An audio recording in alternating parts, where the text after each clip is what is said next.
Okay, so welcome back to Lawrence Explains Online Academic Tuition. In this video, we're going to take a look at question 3 on the English language GCSE paper 2 exams. This is from the 2019 sitting. So we've looked at paper 1 and question 1 and question 2 in previous videos. Now we're on to question 3. So the question here is, you now need to refer only to source A from lines 16 to 26. How does the writer use language to describe the power of the sea? How does the writer use language to describe the power of the sea? So let's go back up to source A. And we're going to look from line 16. Okay, so that's actually on the next page. 16 to 26, so it's this paragraph here. How does the writer use language to describe the power of the sea? So let's have a look here. I put it in blue because we're talking about the sea. So the vast wave gathering behind the boats, soaring above the cabin, a wall of white water towering over our tiny boat. Wave was too big, sucked in to the belly of the wave. Churning surf enveloped the stern. I felt it lift as a torrent of water crashed over the boat.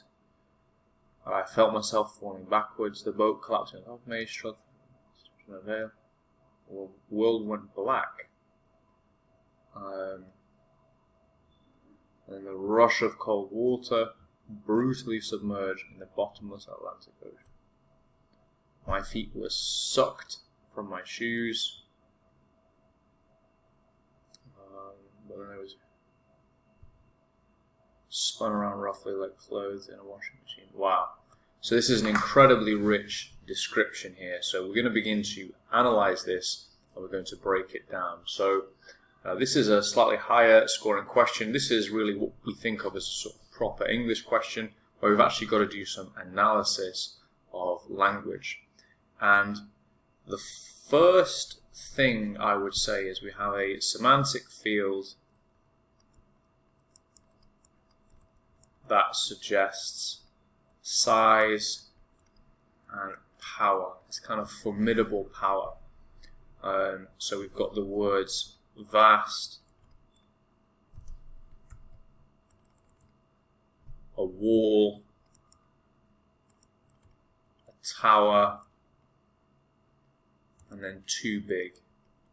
All of these suggest a kind of sense of overwhelm, this immense power of the wave. So that would be the first thing I've said there. We've got a semantic field of size and power. The next thing that's very obvious as well is we've got a level of personification as well here. It's as if the ocean and the water has what we call agency. Agency is when you act. You're the actor. You're not passive. You're actually doing something. Obviously, water doesn't have any agency. It's just an inert substance which flows and moves and so on.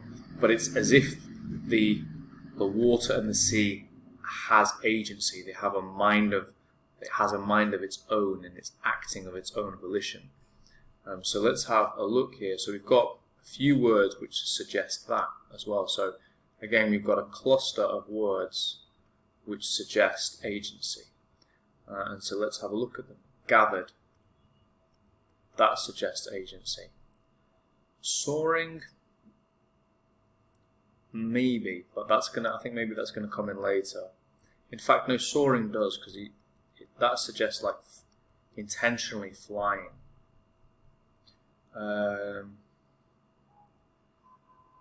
Sucked in.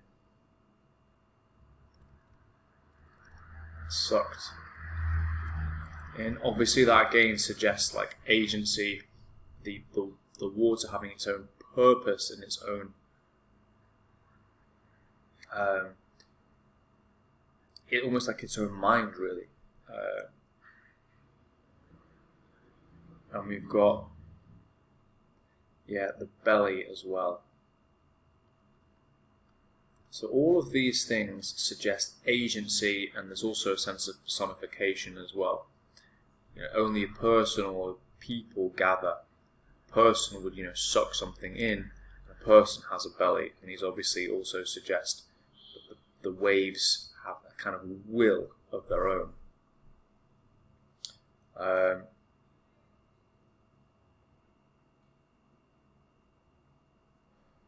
We've got a few standout phrases as well. We've got kind of visual descriptions as well. So I'm going to put that where I can find some space. I'll put that down here. We've got a kind of visual and kind of physical description, kind of touch description. Churning surf.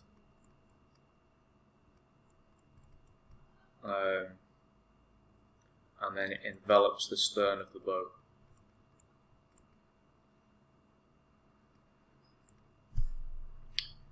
And then all of that obviously as well also suggests that the sea is obviously incredibly rough and treacherous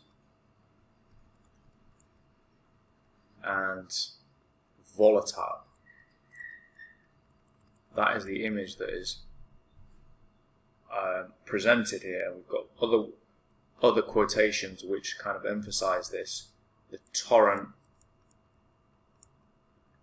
crashed. The torrent of water crashed as well. And that's obviously, really dynamic kind of language. Crashing and a torrent suggests volatility.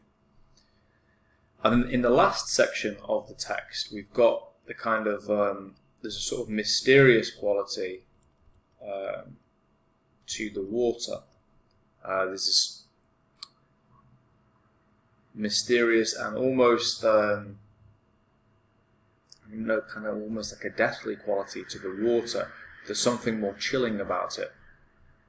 So we've got, obviously, things going black, and then brutally submerged as well. Maybe suggesting again there's almost like the water is trying to drown him, as if the water is some kind of an assassin. Bottomless Atlantic Ocean, so that's hyperbole. Or it's similar to hyperbole-like structure. The bottomless Atlantic Ocean.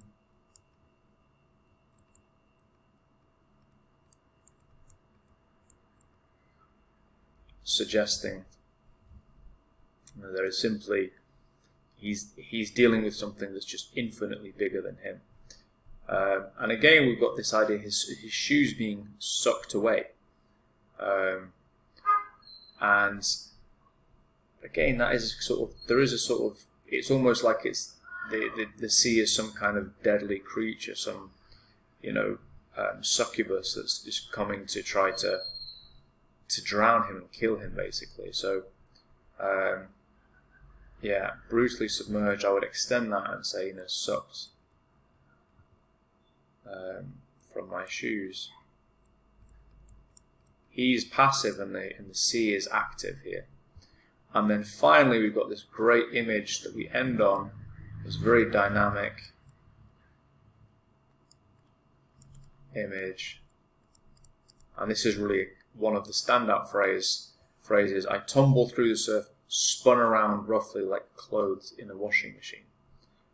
So that quotation here, there, clothed in a washing machine, suggests the power and the vigor of the sea and the water, and the passivity of him within the water. So those would be the things that I would mention going through this question. So I would start and I would go through it in this order here. So this would be point 1, about personification in the early lines. Sorry, that wouldn't be point 1, that would be point 2. Point 1 would be here, the semantic field of size and power. And I would go through and I would a good way to quote in this question, if you've got a semantic field or you've got a cluster, put your quotations together. So put your little adjectives or your whatever descriptive language you've got, put them together in one quote, and you can just piece them together and put the ... between them. That is a good way to quote, because it shows you're aware of, that a semantic field or a cluster is being generated. So that would be the first one. Number 2 would be here the personification of agency as well. That would be the second one there. I like the idea of personification in this paragraph. It's an important idea. So that would be my second point. What do we have? What do we go through here? Yeah. Then we've got the kind of visual descriptor. That's a somewhat peripheral point. I would probably go through to volatility. That would be the third point I would make. Volatility there. And then the fourth point will be the kind of mysterious quality of the water and this kind of sinister quality as well. And we've got some quotations we can use for that. And then we've got this dynamic standout quote. That would probably be the fifth thing I would analyze that. Maybe I would, incorporate this phrase as well as a standout quotation, but this to me is more of a standout quotation, spun around roughly like clothes in a washing machine. So you've got point 1, point 2, point 3, point 4, point 5, and you've got all of the necessary quotations as well there. So then it would just be a question, obviously, of writing out the answer in full and explaining each of these points. We obviously got this acronym PQE, point, quotation, explanation. There was a period where it was PEE, so point, evidence, explanation. Now we've gone back to quoting. So you need to quote. On this question, you have to quote and you have to comment on the language. Comment on what the language suggests. Comment on what kind of image is being presented, what kind of atmosphere and what kind of feel is being created. Those are the kinds of comments that you want to make alongside your quotations. So that is question 3 there. A good proper English language question there, focusing in closely on the language in that one paragraph, and it's a very rich paragraph in terms of the description there. So I'll be back shortly in looking at question 4. If you are interested, I also have a guide to this paper and this whole course, the English language course, which I'll put the link through below. So I have a text guide which you can get for £10 on Amazon, and then I've also got a much more in-depth video course as well, which is quite well priced as well. So that's something I'll also post below. It might be something you're interested in. But coming up in the next video will be question 4 on this paper 2 English language exam.